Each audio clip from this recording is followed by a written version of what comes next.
Hey, hi. A very good morning to all of you, and welcome to my session 12. In this Reiki tool, as I mentioned before, there are three symbols to be taught, and in Reiki 2, we are actually initiated to the symbol, and versus when we were in Reiki 1 lesson, where we are initiated to the Reiki. I know I mentioned that before, but actually just to repeat it so that the team are very clear the difference between the Reiki 1 and Reiki 2 where we involve the symbol. Yeah. In this session, I'll be discussing and sharing about the third symbol of the Reiki 2 lesson. Yeah. And in the third symbol, we call it as Honsha Ze Shonen. Just to repeat again, the third symbol is referred as Honsha Ze Shonen. Yeah, we typically have it as, you know, the Honsha Ze Shonen is very long, so we refer it as Honsha, which is as a short form. And Honsha, we also refer it as a symbol 3, right? So typically when we get out to the session where we have meetings with the Reiki team, and then when we have outsiders which are not onto Reiki, we always refer it as symbol 3 as when we have our discussion. And Honsha is also referred as telephone line, or we can call it as distant healing and also direct connection. So it is like a connection or a telephone line, we call it. Yeah. And maybe this is a good chance for me to show you how Honsha or Honsha Ze Shonen, the symbol 3, looks like. Yeah.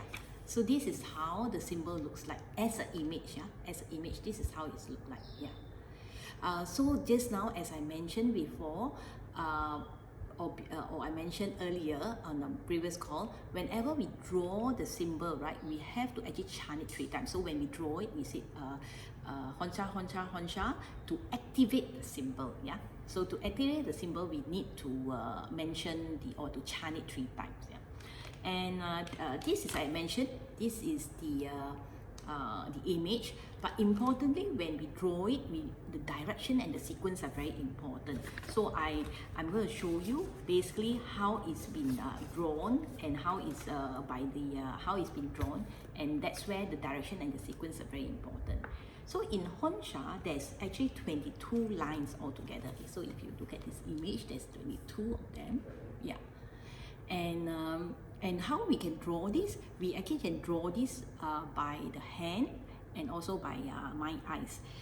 In symbol 1, I did mention that one of the way we can also draw is by tongue, but as you know, this symbol is the third symbol are much more complex than the 1 and 2. So typically for me, I drew it with my eyes and also with my hand. Yeah, and again, just to repeat, when you draw it, you don't see it as an image. You have to draw it basically. You draw it, and the sequence are all very important. So let me run through with you how it's been drawn, right? So if you're very familiar, so I will, based on this, I will show it to you how it's been drawn, and later we can practice together. Yeah. So imagine for Honsha, so the direction and sequence are important.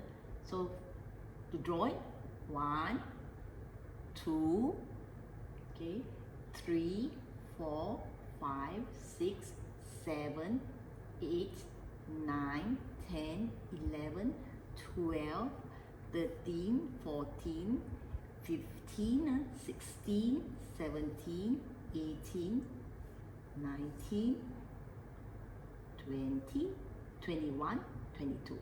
Yeah, again, 1, 2, 3, 4, 5, 6, 7, 8, 9, 10, 11, 12, 13, 14, 15, 16, 17, 18, 19, 20, 21, 22. And we can also practice by drawing in the air, okay?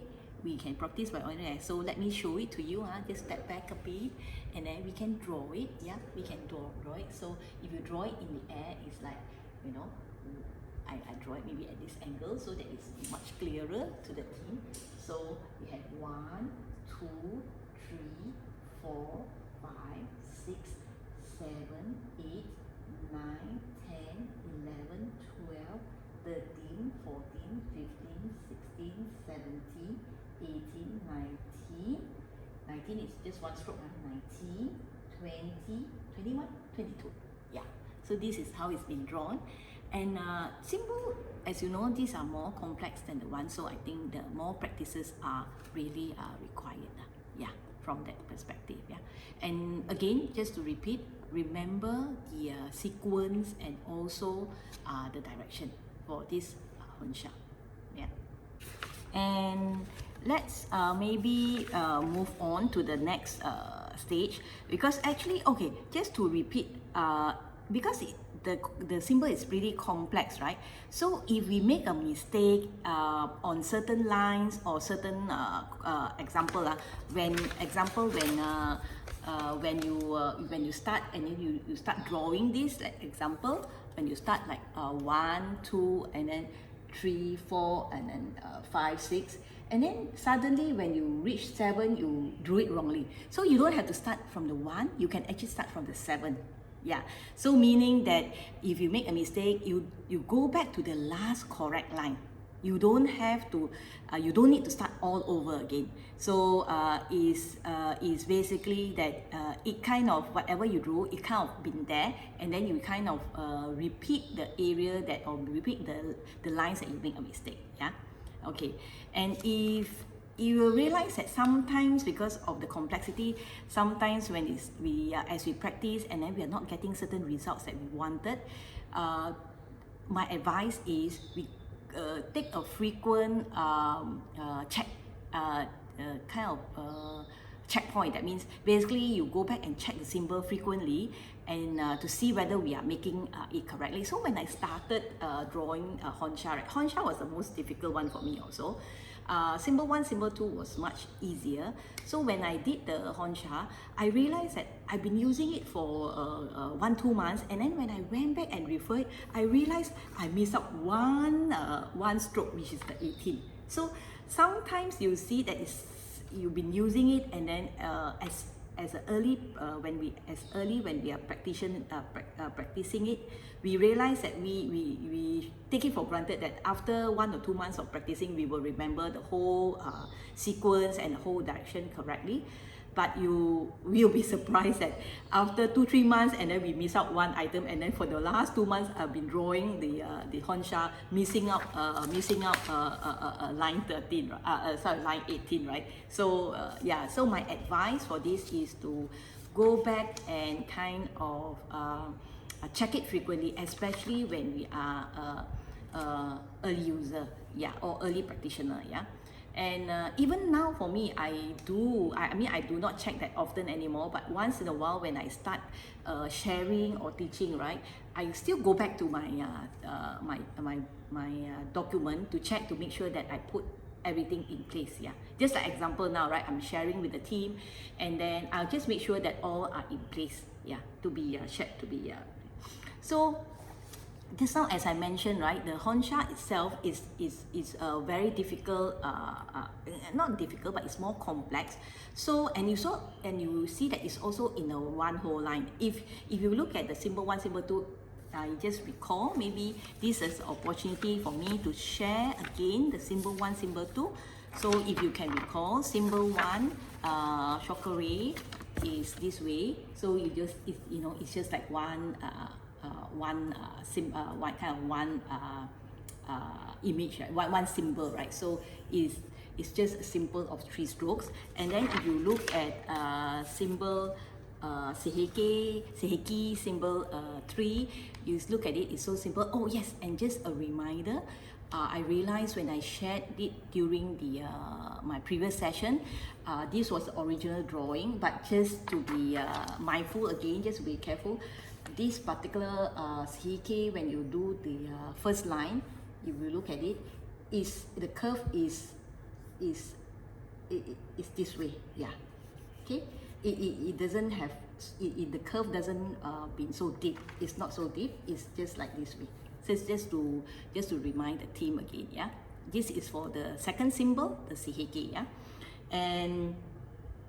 and you look at it, it's so much easier, right? The symbol 2. So symbol 3, as I mentioned, it gets a bit complex, and sometimes when you draw it, it's so long, right? So you can even do an overlap. That means, for example, when we draw this part, when we draw the first portion of it up to line 6, when you do the line 7, you can actually draw it on top, like it's like overlapping. It's just a like image overlapping, right? So maybe I'll just put it, ideally of course it comes in a one whole line, but if sometimes especially when you draw in with my mind eyes, right, I cannot be drawing all the way to the bottom, right? So so sometimes what I do is I do the first portion of it, which is until the symbol 6, and then this portion sometimes it's like it can stack up, you know what I mean. It's like 1, and then you can just stack up. Just imagine that it's stacking up on the symbol. So yeah, this is how it's been drawn again, just to give the team a verification on the Honsha and also symbol 3. Yeah.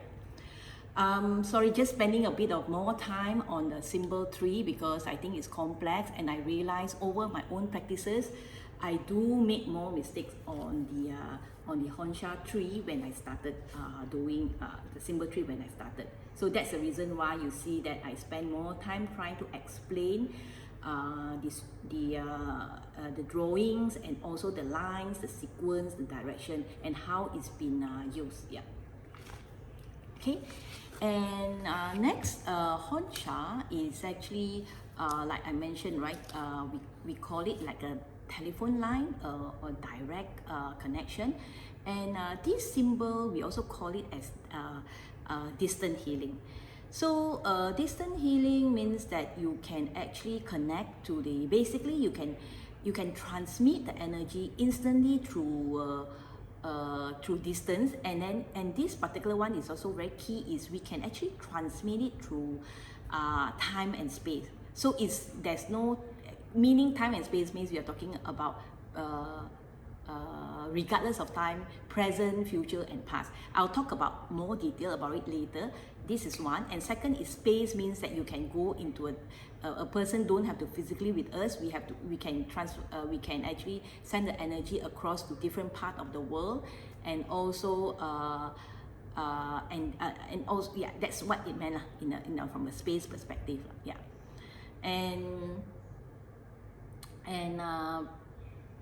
And this, when we start using Honsha, is a connection, right? We kind of connect it, so it kind of link us from us as me. Example, I'm a practitioner. I start doing the sending, so I'm the sender, and the person that is receiving is the receiver.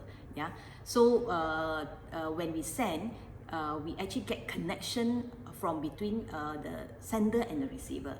So, and the main charter of sending is, I would put it as, the secret of sending is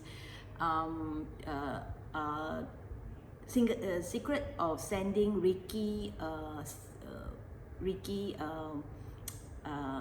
energy through Honsha. The main secret is actually the focus and intention. So the focus and intention is the key, one of the key success for us to be successful in sending the Reiki energy through symbol 3. Yeah.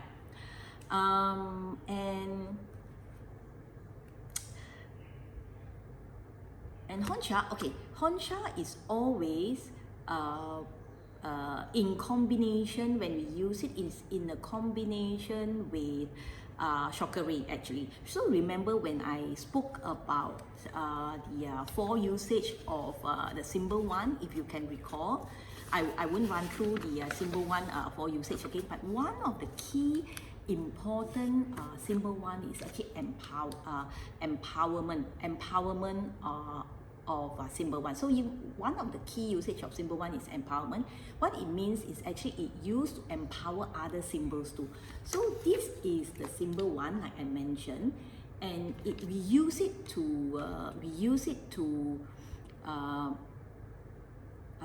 empower the other 2 symbols, or the other, the the other Reiki symbol that we are using. Yeah, and so they basically, you don't use Honsha by itself. We don't use Honsha by itself. That means when we start doing the Honsha drawing, that means we start doing the Honsha drawing. So we do Honsha, it has to be empowered by Shokare basically. So meaning that when you do a symbol 3, you actually have to do a symbol 1 to empower the symbol 3. So there's two ways of doing it, right? First is we either do a 3-1 or we do a 3-2-1.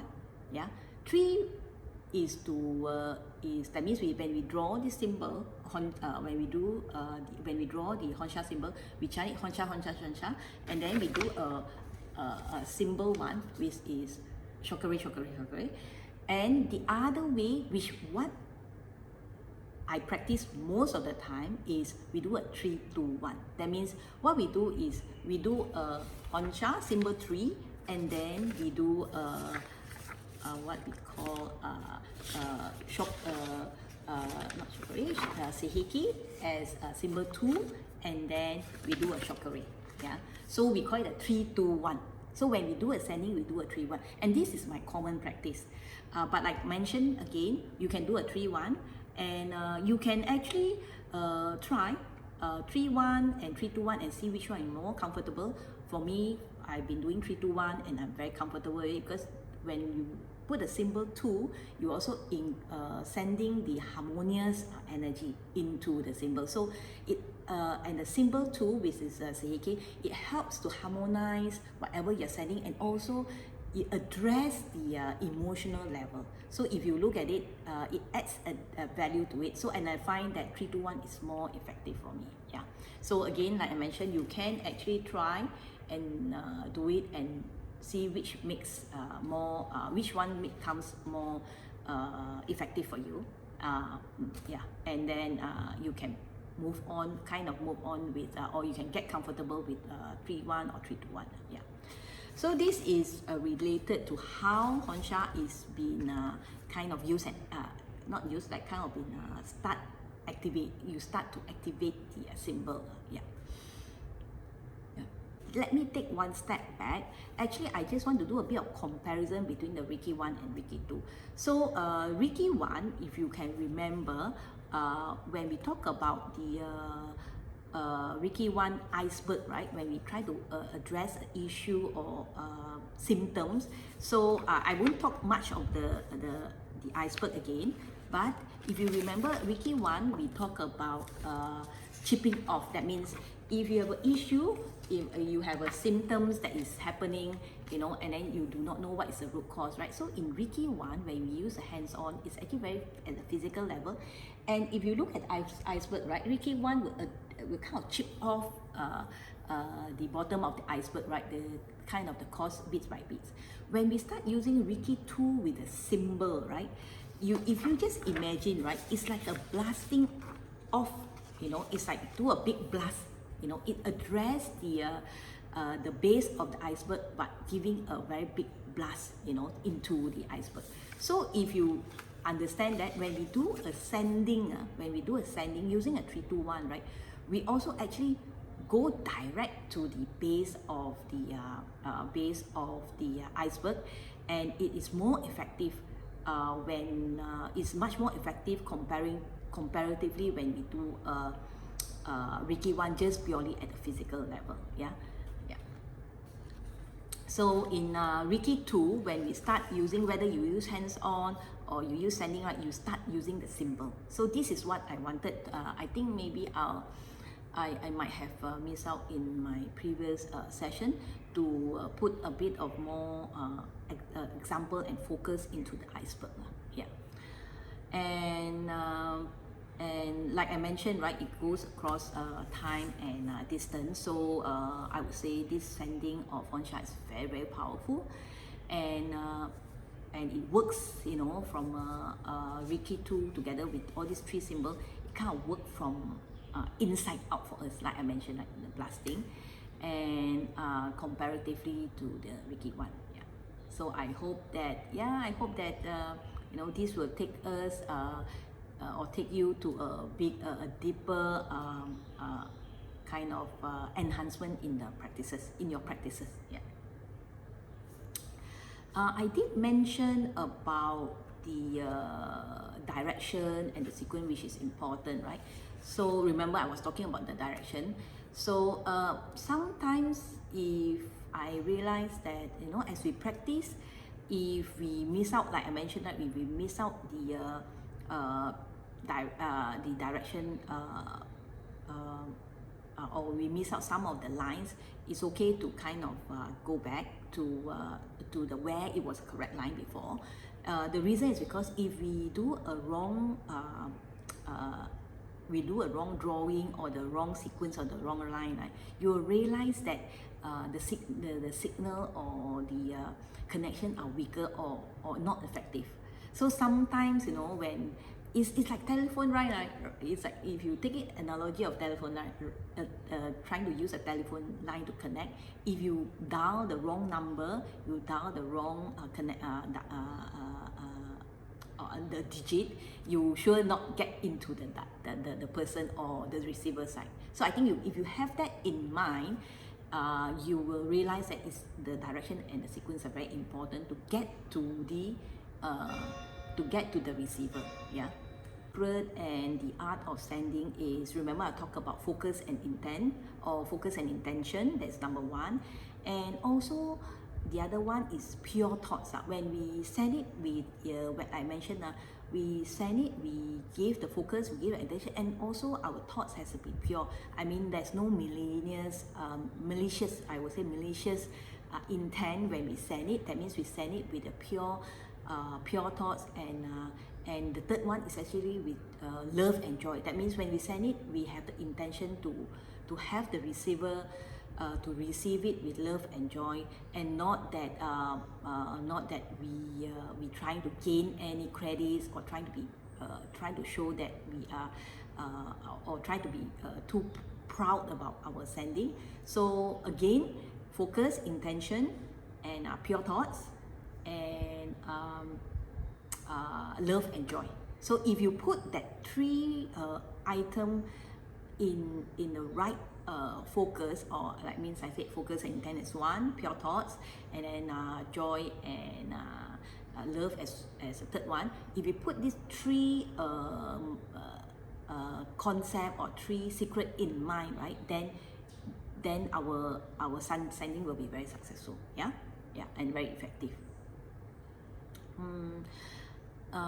Next, maybe I'll move on to what is the uses of Honsha, right? So I've touched about the drawing. I kind of show the drawing. I kind of show how it's been drawn, and how you draw it together with the symbol 2-1, and also I talk about the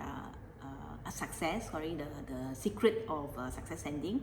And now I think importantly is, after knowing all this, so what is the usage, right? What is the usage of Honsha? Yeah. So there are 7, I just run through with you. In summary, there are 7 key usage of Honsha. There's key usage, and I'll just run through with you very quickly what are the 7 key usage, and then I'll go one by one in detail. Yeah. So the uses of Honsha, number 1 is the distance treatment and healing. Number 2 is distance and mental deprogramming treatment.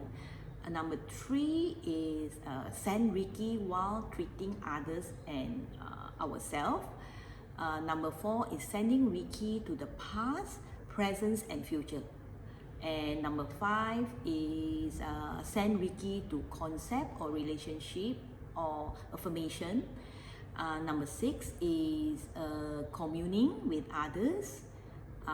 Number 7 is Honsha is actually has affinity with our spine, so we can actually draw Honsha on the spine for centering, distressing, and is later I will describe it a bit more.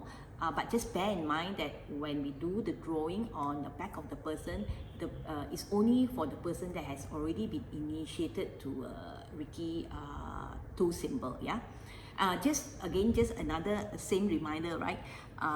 Reiki symbol can only be drawn to the person that has any Reiki symbol, not only Honsha, right? Symbol 1, symbol 2, symbol 3. It can only be drawn to the person that is already on the, already been initiated to the second degree Reiki. Yeah. And just maybe we just take a note also, during the hands-on Reiki treatment, we typically use the symbol 1, chakra, to kind of enhance the Reiki energy, right? And then seiki as the second symbol to harmonize. So we use that during the hands-on. We use 2-1. We don't do Honsha during the treatment. So maybe then I just to clarify again, Honsha is mainly connecting us to the receiver. So we don't use Honsha for healing. Yeah.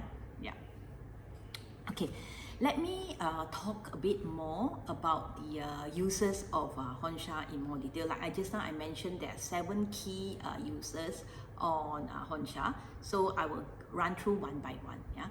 So the first one is, we call it the distant treatment healing. So the distant treatment healing, right?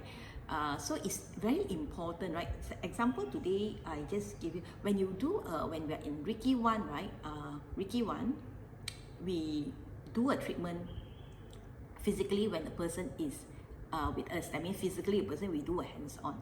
So we also, with the Honsha, with the symbol 3, right, we also can do a healing when the person is not physically with us. So example, I give you an example. When my daughter was in UK, right, that was about a couple of years ago when I started practicing Reiki. And I was very fortunate after when my daughters were in UK having their education, their tertiary education. When they were there, that's where I started my Reiki practice. And after the hands-on, the Reiki 1, I moved on to the Reiki 2 practice. And then that's where I get to do a distant healing. So there was one time that she was calling me that she from UK, and she was having very bad stomach ache. Example, right? Bad stomach ache. So yeah, I mean, how do I do a hands-on healing for my daughter, right? I can't do a hands-on treatment, right? So that's where the distant treatment healing is being used. Okay, so let me explain to you how it's been conducted. But to start off, it's also very important when we do a distant healing, right? We have to get the permission. So the permission can come in both ways. Permission can come in when the person is telling us that he's sick and he's on the other end, maybe at other location, maybe in other countries. We can inform the person that we are doing a distant healing by sending our Reiki for the healing. So in this way, we are actually asking a permission for the person, or inform the person. If the person is not comfortable, you tell you, oh no, don't send it. But if the person is comfortable, you say, yeah, they welcome the sending. So this is a way of asking the permission. And of course, the other permission is when we are doing the treatment, we also can ask the permission from the person higher self. Okay, so I will explain it a bit further, detail later. And like I mentioned, this treatment is done when we connect ourselves as a practitioner to the receiver using the symbol, which is Honsha. So to connect, of course, I mentioned 3, 2, 1. So we draw the symbol. We draw this symbol, Honsha symbol, and then we say Honsha, and then we do seiki, and then we do chakra. So that's how we get connected. And in the case of example, sometimes we send to a person that is or sometimes I do have cases where a person asks me to send it to the mom who is sick, and then the mom is not maybe not conscious, you know. So in this case, it's very hard for us to ask permission from the receiver, right? So what we do is when we start sending, we actually ask a permission from his or her self, right? Yeah. So this is another way of asking the permission, like I mentioned, right? And when we do also, ideally, when we before we do a distant healing, ideally we have done 3 times of hands-on healing for the person, ideally, but sometimes it's not the case, right? We do a hands-on 3 times, and then subsequently we do a sending on the healing. Yeah, we do a sending on the healing for the person. So a minimum of 3 times of hands-on before we do a distant healing. Yeah, ideally. Yeah. The other one is also we typically also do sending of 3 times, but sometimes the person is still having a lot of challenges and did not recover. We can also continue to send. Yeah, like a recent case, we the team, we are actually very close to our friend called Ruth and the husband, and then we've been sending it for many days already. Even I know we always say that distant healing we send them about 3-4 times, but many times if it's necessary, we continue to send until the person recover. Yeah. When we do a sending, right, sometimes we do not know where the person is, the one that we're sending to, and from my perspective, my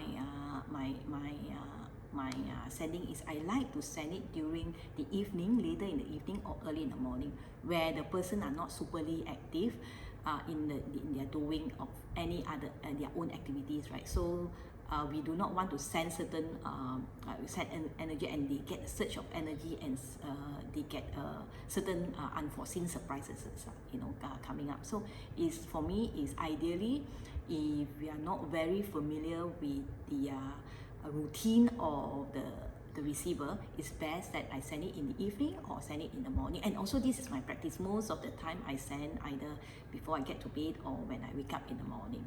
When you are trying to treat a person, when you try and do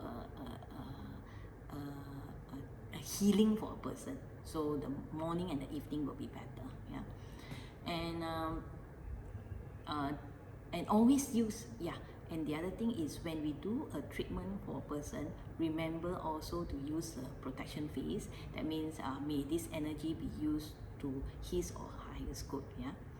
Especially when we do the distant healing. It's very important. And in the case, sometimes there are many cases that people also come to me and also come to our group practices, talking about people going medical treatment, or sometimes they go operations. So understand when the operation time, when is the day, right? But bear in mind, when you send it before the operation or after the operation. Don't send it during the operation, because we do not know what will happen. We do not want to simply put energy to the because the like I said, right, just now I said, the intent is very important, because sometimes when you put more energy, we won't know what is the possibility of what happened in the operation. So one example is you could send the healing energy, and then they could reduce, imagine they reduce the effectiveness of things like anesthetic, or cases where you could activate more energy, and the flow of blood could be more intense, and that's not supposed to be, right? So this is also one of the advice. Do not send it during the operation time. You can do it before and you can do it after. So this is some of the note that we have to be aware of when we do a distant sending. Okay. As I mentioned, when we do a hands-on, we do see the person physically, we kind of imagine the person, we kind of have the look of the person. But when we do a distant healing, right, we have to actually increase our ability to visualize, right? I mean, sometimes visualization might be tough, but we have, because actually the person is physically not with us, so then we actually have to increase, and we have to do the do the distant treatment by visualization, right? So basically, oh yeah, like I mentioned just now, ideally we do it the morning and the evening, right? But we also can, for sending, right, we also can do it anywhere, anytime. Actually, it's very simple. Other times, sometimes in the afternoon when I take a rest, when I get to my couch, when I feel like I want to take it, I also do, when I was resting, I also start sending. When I feel like sending, I just lie in the couch for 15-20 minutes, and then I do sending. And the other a very common timing for me to send is also when I'm driving. So especially when you have this, when you're holding your hand, on the wheel, and but just be careful, don't send it to yourself, okay? Don't send it to yourself, but you can actually send it to others. But of course, like I mentioned, right, at that time, you just have to be careful when you send it on all this odd time. Just be careful that the recipients are at the right position to receive the energy, yeah. So don't send it. Example, I say that those people are in operation, people are not feeling well on certain timing, or they have certain activities in the odd times. You just have to be careful on that, yeah. And then I also do a lot of sending when I'm waiting at the airport. When I started my Reiki practices, I'm still working. As of now, I'm still working, and I travel a lot during my business work. And as you know, when you're waiting at the airport, there's plenty of time, right? So when I'm at my airport lounge, I sit down, I quietly close my eyes, while waiting for my airplane, or for my flights. I also do the sending. And at certain time, when I'm doing payment queue in some of the government hospital where the queue is long, I also do sending during that, yeah. Certain odd times when I'm doing my morning walk, casual morning walk, not the rigorous one, casual morning walk, when I'm very familiar with the route, I don't need to focus on the route, a normal route. I also do my sending as I walk, do a very simple sending, yeah. So these are the few concept of what we say about anywhere, anytime that we can do sending, and it's actually very simple, yeah. Simple way of how the sending is been done, right? When you put a palm like that, you put a palm, and then we just imagine like we are holding a crystal ball, okay? A crystal ball, and a crystal ball. So, or you can imagine like it's a room between your two hands. Or sometimes, if you're not very good at that, you can just bring a doll or a teddy bear in between. For me, I don't do it. I have a crystal ball. I just imagine a crystal ball or a room between my two hand, and you can see this gigantic hand or hand, and you invite the receiver into your crystal ball or into the room, and imagine that the receiver is standing between your two palm. Yeah. This is how a basic kind of a basic visualization that we have to do when we do the sending, right? And if we know the receiver well, that means it's a family member, it's a close friends, and it's very easy to visualize because we see them often enough, right? So it's very easy. But if we do not know the person well enough, sometimes we send this distant treatment to our friends, parents, friends, or some acquaintance or that, right? So what we do is we use a photograph. So usually now it's very common, right? We don't use a physical photograph anymore. We ask them to send the photograph or the picture of the receiver on our phone, and typically I put my handphone with the picture on and in between my two palms, and then we can also use that to kind of identify the receiver that we are doing. The other way is also we use what we call it label. Label means that we write it on a paper and to show the detail of the person. This is example. This is also the label. You know, we put the person name. You know, the person name, the years, and in the hospital that the person is in, and then ideally if you know the age, and also for this case is, if you look at it, this case we're sending to a person, a doctor and the son, and then and the hospital was in India, and then both father and son was contracted with COVID. At that time, that was like a year ago, a year plus ago. And remember, and then also remember the protection phase at the bottom, right? May the energy be used to their highest good. Yeah. Example I mentioned, right? We can put the label between the two arms when we sending. Of course, I'm putting it up here, but ideally it's at the when we sit down, we can put it on our lap. Yeah. So this is a way of some basic things at how we do the sending. Yeah. So maybe let me give a bit of demonstration. So for example, when we do a basic sending, right? We center ourselves, we call the Reiki energy in, and then coming through us. And then for me, I like to think that the energy comes into my chakra, goes into my dantian, and then it comes into to the heart chakra, and then goes to my hand and palm, right? And then I cup my I do a cup, like a cup. Of course, I'm putting it now with this with this distance, but to be comfortable, I put it on my lap. Yeah. Just imagine I put it on my lap and then cup it, and then you invite, like I mentioned, I invite the receiver into my my room or my crystal ball, and then I visualize the person. If I can't visualize the person because I'm not close to the person, I put the photos there for me to imagine, or I can put the label there, you know, to identify the recipients. And then once I imagine the person is there, I start drawing the 3, 2, 1, right? Yeah, try to draw the symbol. Okay, sorry, try to draw the symbol. Ansha, Seiki, and Chokure. When I draw it, if the picture is, I can imagine when I draw it into their third eye, or sometimes I draw it into their energetic body. Yeah, the whole picture, and then when I feel, and I can,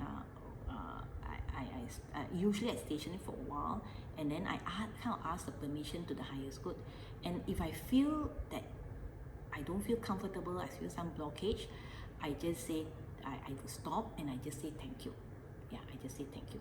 But if I feel comfortable and I could feel connection to the receiver, I let the energy flow, and then normally I just relax.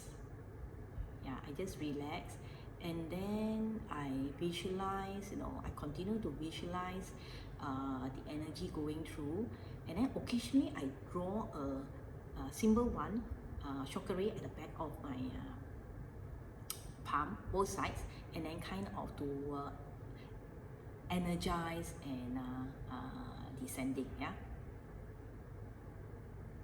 And then usually, if I were to send for people that is sick, example, then I kind of visualize the person into a healthy environment, healthy condition, recovering, and then have the day-to-day life running around. So you put the good image into the sending. And this is a 15-minute session, and I will do it until I feel I'm comfortable, roughly around 15 minutes. And then once I'm done, after it's about 15 minutes, I will draw a symbol 1. I will draw a symbol 1, that means Seiki, into, I typically draw it into my palm, and then I rub it, and I slightly blow the energy with the thoughts that goes to the receiver. Sometimes I blow it to the universe, and then with the thoughts of the energy gets to the receiver, right? and then I say thank you, and I center myself. Yeah. So this is how it's been done for sending energy. And like I mentioned, right, the ideal way, we have to get the consent and the timing, but it also depends on the receiver, so to make sure that if we are close to them, sometimes I do a check to see that they are okay. Yeah. A reminder again, always have a protection face, always to the highest good, to his or highest good, or to the highest good of all concerned. And then the treatment is usually 15 minutes. And if in any cases that we as when we were sending and there's some interaction from the telephone, from the doorbell, when we come back and continue it, we just need to do our 3, 2, 1 again, kind of reconnect again. Yeah. So if we are kind of break off from our 15 minutes, let's say you do it into 5 minutes and then there's a doorbell, disrupt, you move, you kind of say, typically I'll just say thank you, and then I'll just get to the address, the whoever on the door, and come back. I do a 3, 2, 1, and I connect it, and I do the sending again. So this is how I do it. Yeah, when we do the sending, typically we do the sending 3 times, minimum 3 times, right? And as you know, as we go on with our practices, right, there's more sending to be done, right? There's a lot of sending to be done. So what I do with the sending is, when the first time when I do a sending to a particular event or particular person, right? Example, I will do it 3 times. I will do it 3 times, and then individually, like for example, if I were to send it for this person, I do it 3 times. Yeah. And once after I've done it 3 times, I will likely to continue sending it, right? Because the person not recover. So what I'll do is I'll put what we call it, either you can put it into a Reiki box, or we put it into a Reiki envelope. For me, I don't have a box. I don't put in a box. I put it in an envelope.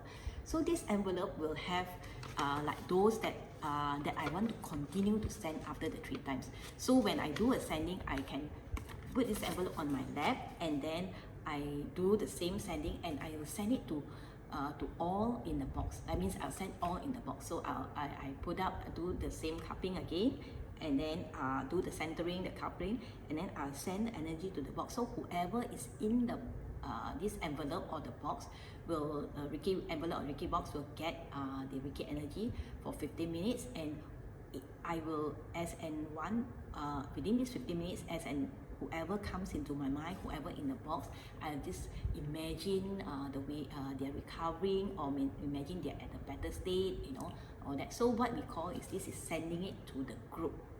A bit more sharing on the sending is, apart from just sending to the recipient, like person also, right? We can also send it to the animals, to the photos,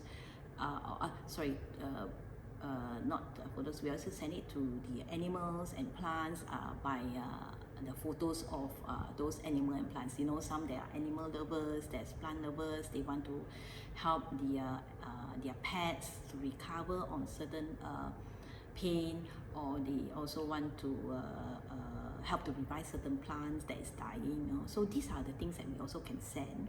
Of course, there's no third eye to the plant, so we can send it to the whole picture or the whole the plant size. The plant photos. And the other area, we also can send it to different parts of the body, not so much on the whole person, but certain parts that they have leg injury or hand injury. This is some of the examples. And now I'm going to share about the second usage of Hon Sha. So remember, the first one I spoke about distant treatment, distant healing, and or sending the distant healing, right? So for the second usage, it will be distant sending, or sending. I would say distant sending for mental and emotional treatment by visualization.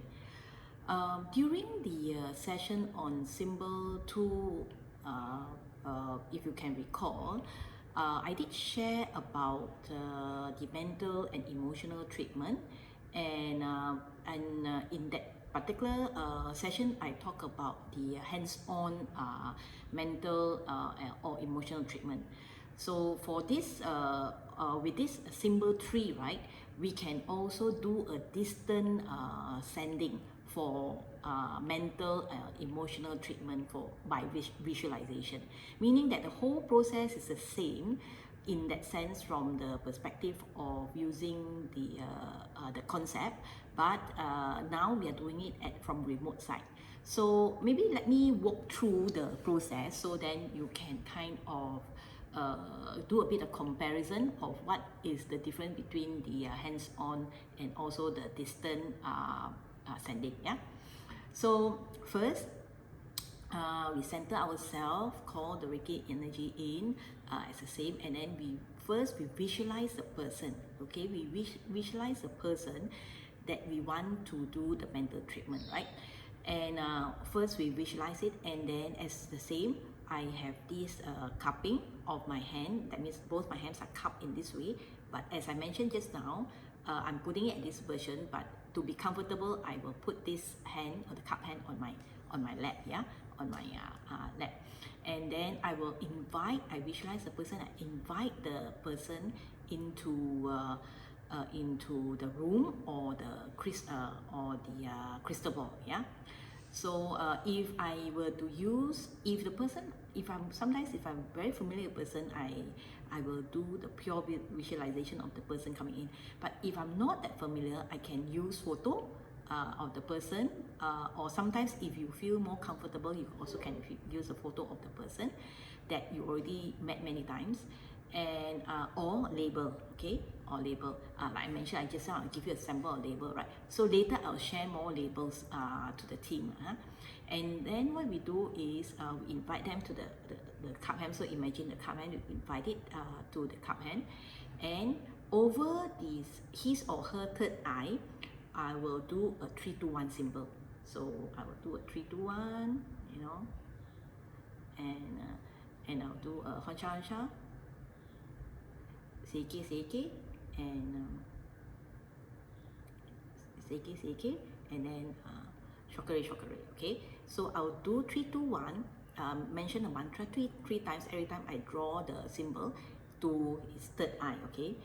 Sometimes you sometimes if you feel comfortable, you can also draw to the energetic body. But basically, I always draw to the third eye. Yeah. Then you ask the permission of the receiver higher self, in our mind, that we are able to do this mental, to send this mental and emotional treatment to the person. So if you feel that there's a blockage and you're not comfortable, then you stop and then just say thank you. But if you sense that you already have the permission to carry forward this treatment, then you can continue with treatment. Start visualizing the lights or the energy, golden light coming into white light or golden light coming into our chakra, the crown chakra, and then gets into our Dantian. I would imagine the light coming into our Dantian and then to my heart chakra, goes up to my arm, and then it reaches to my palm. Yeah, and once it reached there, you just imagine that Reiki energy already reached to your palm, and then you at this time you imagine that the head of the receiver. So this is the sending of mental emotional treatment, right? So imagine the head of the receiver is facing your left hand. That means the head is facing here, okay? And then the right is touching the back of the skull. So imagine the head and then the back of the skull, right? And what we do is you visualize a 1-2-1 symbol, 1-2-1, and then you mention example, Shokare Shokare Shokare, Seiki Seiki Seiki, Shokare Shokare, 1-2-1 again at the back of the right hand. That means at the back of the right hand, and then you imagine, you visualize it, and then it gets into the medulla oblongata. Okay, medulla oblongata is the point that just now I mentioned, right? The point at the back of the skull. I can show it to you. It's just the back, you know, there's a point there between the bottom of your scalp, yeah. And then you just let the energy flow, yeah. Then now you imagine the receiver head is turned, you know, it's turned to the right hand, it's turned to the right hand, right? And then now the back of the hand is holding, you know, you imagine the head is turned, right? And then you put the back of the skull on the left hand, that means the left hand is on the back of the skull, and then the right hand you put on the head, yeah. Okay, on the, I would say, the forehead, which is touching the forehead, the third eye, yeah. Just imagine like that, yeah. This is where the right hand is now. And then now you draw a 2-1 at the back of the hand, right? You draw a 2-1 with the third eye, okay? And then you chant it 3 times. Seke, shokere, okay, 2-1. And over the third eye, and then we say, at this time, we say the protection, may the energy be used, or may the Reiki energy be used for his or highest good, yeah?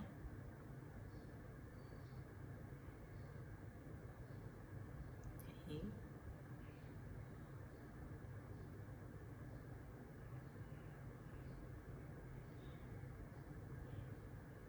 And then you imagine that the energy is going through, and then we stay in this position for 10 minutes, no more than 10 minutes, and feel the energy flow to the end, yeah, flow, you know, flow from the forehead to the medulla oblongata, yeah. Okay, then once you reach about 10 minutes, you end the session drawing the symbol, and then so one you lift up, and then you draw the symbol 1, shokere, at the hand 3 times. Okay, shokere, and then you, for me, I typically rub it a bit, and then I blow it slightly. But in this time, remember the one that was doing the healing, I blow it up to the universe. But at this, for mental treatment, right, you blow it slightly and you blow it to the earth, you know, because these are sending all the old energy back to the earth, for the earth to transform the energy, right? And then you say thank you to the energy, and then we center ourselves. Yeah. Oh yeah, I just recall, sorry, I along the step, actually I missed out one item. The beginning, when we cup the, when we do the cupping, right, of the what you call, of the hand, when we invite the person in, right, before we ask a permission, right, we have to mention the person name 3 times. So, you know, when you draw, after you draw the mantra, right, you have to mention the 3 times, say 3 times and connect. Basically, after you draw the 3 to 1, you have to mention the name. Let's say, for example, I send it to my daughter, Megan Liao, and then you connect. Yeah, so I just forget it. So you remember, after the 3 to 1, you have to have mention the name 3 times, okay? And then also, if you realize the ending of it is actually symbol 1, shokere, and rub off. I know just now earlier I mentioned symbol 2, which is my mistake, but to get the, because you actually use symbol 1 to clear the energy, okay? Whether you empower or clear, right? So this one is to clear the energy, to clear the energy or that you have send it over, and then you kind of blow it to the earth, yeah. So again, center back to yourself, yeah. And this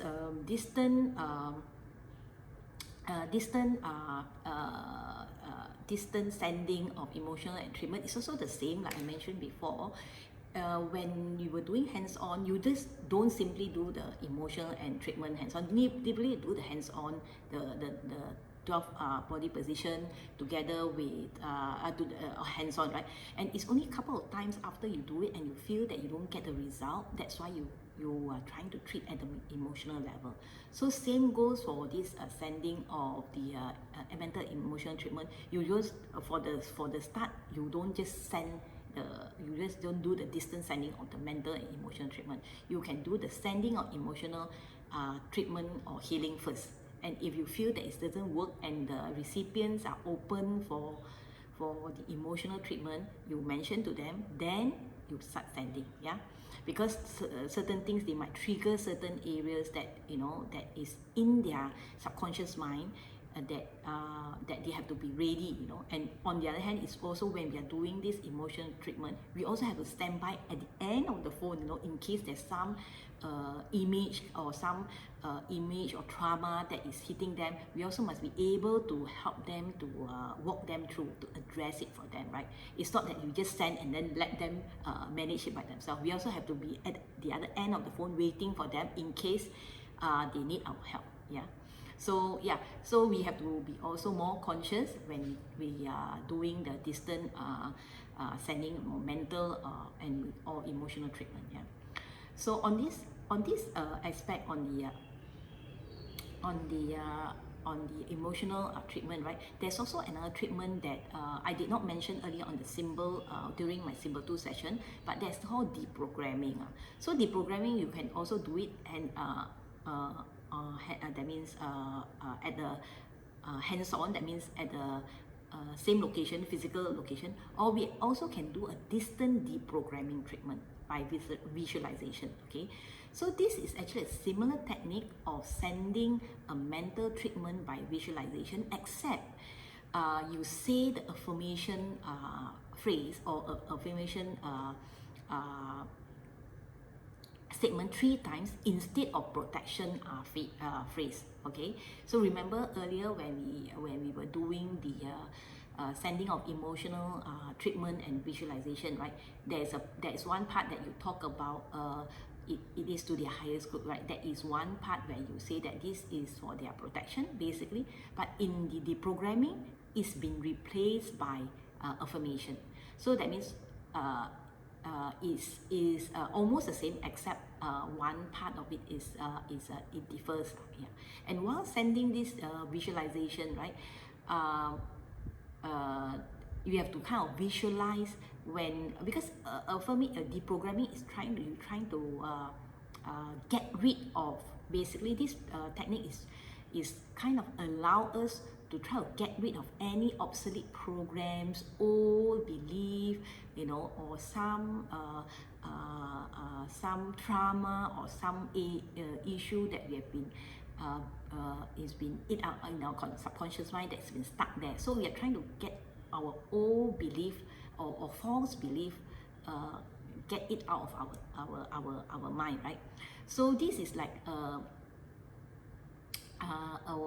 place where, you know, you trying to help people to get off some of their bad habits, you know, like trying to some of bad habits, or some old belief, like for example, how do old belief, like for example, you know, example which is very like when I was very young, you know, my mom, my auntie, they always say that, oh, when you get out, you know, you should not be when you go out as young people, you should not talk to strangers, you know, because when you talk to strangers, you expose yourself to being kidnapped, you know, and then they start talking about example and it's a very racist comment, right? If you meet with Indians, you know, you don't simply talk to the Indians, because they will be the one kidnapping you, and then, or they will be stealing stuff from you, you know, they'll be hurting you, you know, all that. So basically, or even potentially rape you, you know, those kind of belief that is been embedded to us, right? So what happened when we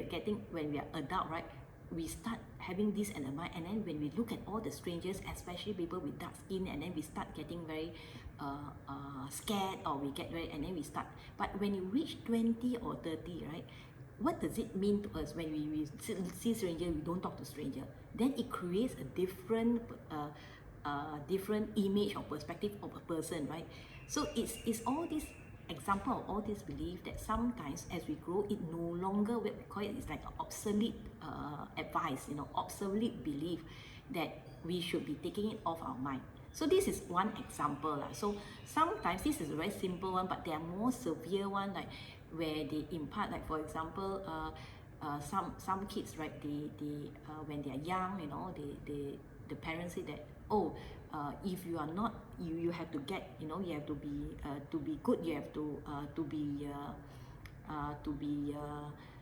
to be a good daughter or to be a good son, you have to be good at your studies. You have to follow my instruction. You have to, you know, it kind of all this information, right? Kind of sits in our subconscious. You know, so it creates a kind of different character of the person. You know, it makes a person. It could be that the person could be every time when the results of the exam are not good, right? They feel they are no longer a good student. They are no longer a good daughter. They are no longer a good son anymore. So whenever they are not reaching their examination, or their results are not at the par of their peer, or at or their siblings or their relative, right? Then they feel that they are no longer being loved, or no longer being what they call, no longer be terms as a good child or good son to the parents. So you will see that eventually it creates a lot of society problem for them, and also in a way it also create a level of confidence, lack of confidence in themselves, right? So example, these are some of the example of some of the obsolete programs that we need to help the receiver to get out of their subconscious mind, right? So in a way, the programming help in many ways, you know, to kind of help them to kind of renew, I would say, renew their understanding of some of the what they call belief, yeah. So and on this particular treatment, right, it will always trigger, it tends to trigger certain emotional process that the receiver might go through. So in this case, it's better that we kind of give advice and consult the receiving that certain words that, for example, that we want to use for affirmation for him, right, he's comfortable with it, meaning that he knows what, basically we want to know that what he is going through, or what is he asking for, you know, to be deprogrammed, basically to erase it out from, to try to erase it out from his subconscious mind, and to replace it with a new belief, right? So they also have to be comfortable. And in also the case, we also when we use this, we also start with the name, so that for example, when we do affirmation, in this case the programming, so we mention, like, for example, Rosemary or Megan Liao is now free from his independence of, let's say, alcohol, his addiction, free from his addiction to alcohol, to his highest good. So example, we have to name the person name, and then followed by the affirmation, yeah. And during this treatment, the same is also not more, like, it's also the same as a mental treatment. It should not be more than 10 minutes, right? It should not be more than 10 minutes. And for deprogramming, right, and the same as mental, right, we should do it, best we do it 6 days consecutive, continuously. And we can do less, but no more than 6 days. So ideally we can do 6 days, but we cannot do more than it. And after that week, we can do 2 more times for the following week. Yeah, so 6 times in the first week, and then subsequently we can do 2 more times. But the first 6 times is no more than, the first time is no more than 6. You can do a bit less, 1 or 2. And a lot of times is the receiver cannot do it hands-on. That means that my preference is this to do it hands-on. That means physically the receiver is to be with us. But if they cannot complete the 6 times, we can do, like, for example, you start doing it 2-3 times with them, and then the next few times when they are not able to attend it, we can do the sending. Yeah. So this is, I think this is what I was trying to explain.